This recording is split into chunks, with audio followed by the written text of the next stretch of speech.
And welcome in to another episode of Off Script. My name is Zak Herbstreit. Ladies and gentlemen, college football fans, I've been seeing a lot of buzz lately about Ohio State potentially taking a step back this year.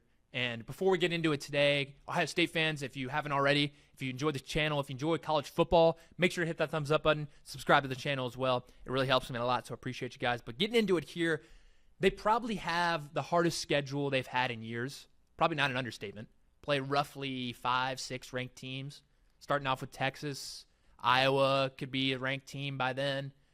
Then you go, USC, Indiana, Oregon, Michigan. That's 6. Half of your games you're playing a ranked team. That's kind of incredible. But also lose a lot to the draft. A lot of first rounders. Carnell Tate, Sonny Styles, Caleb Downs, Caden McDonald, all these freaks gone. Also lose Brian Hartline. So much negative coming out from Ohio State. It's like, well, they lose this. They lose that really hard schedule. I'm here to say Ohio State's not going anywhere. And these are the conditions that Ohio State thrives in. The doubt. No, they're not going to be as good this year. They lost too much. That's where they thrive because the developed players, the portal players they bring in, they hear the noise. They hear the, oh, okay. Because take a look at last year. Exact same thing happened last year because when you win a national championship, all these players, Cody Simon, Jack Sawyer, JTT, like that was a staple of that Ohio State team. All those guys leave. Same questions were being brought up. Oh, how's this defense going to look? Oh, lost defense coordinator Jim Knowles. Like, how's it going to be? Matt Patricia? Ooh, I don't know about that. 12-0. Had the best defense in the country. New leadership. Development was proven then. So taking a look at this year, you got 2 coordinators that are former NFL head coaches, Matt Patricia and now Arthur Smith, who offensive mastermind, going to run the ball extremely well. And we'll get into the offensive line and running into a little bit here, but reloading on defense as well via the portal, via development.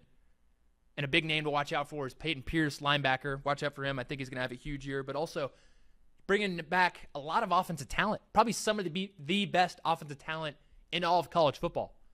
Julian Sand, Jeremiah Smith, Bo Jackson, and a sneaky name to watch out for as well. Nate Roberts, the tight end. Been hearing a lot of good things about him. So really the question surrounding this team now, and like I said, we were going to bring it up in a bit, just the offensive line. Because you go 12-0 last year, like really what's the flaw? And then you go to postseason, the offensive line starts to become a little bit of an Achilles heel. But when you have guys like Austin Sierfeld, you got guys like Carson Hinsman coming back, my confidence in this room, my optimism in this offensive line room then bolsters. You have that leadership in the room to kind of assert, hey, this is how we do things. This is how we did things when we won a national championship in 2024. This is how we're going to do it in 2026. That the 2025, that was not the standard. This is now the standard. Trust us. This is how we block at Ohio State. This is how we run the ball at Ohio State. They know what to do. So all in all, this is probably the best program in the country, probably the best team in the country right now. I in my spring rankings, that's what I argued.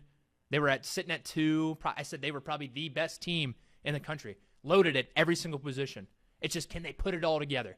Can they get the ball rolling? That's it. That's just the question with Ohio State. But Ohio State fans, I want to know your thoughts. What is the general vibe right now? Obviously, I brought up the schedule. When you're looking at the schedule, you get, I don't want to say nervous, but there's like some, all right, we got to play them too. Oh, dang.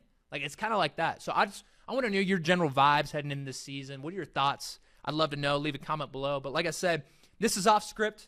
My name's Zak Herbstreit. Do not forget to subscribe to the channel, like the video. I'll see you guys soon.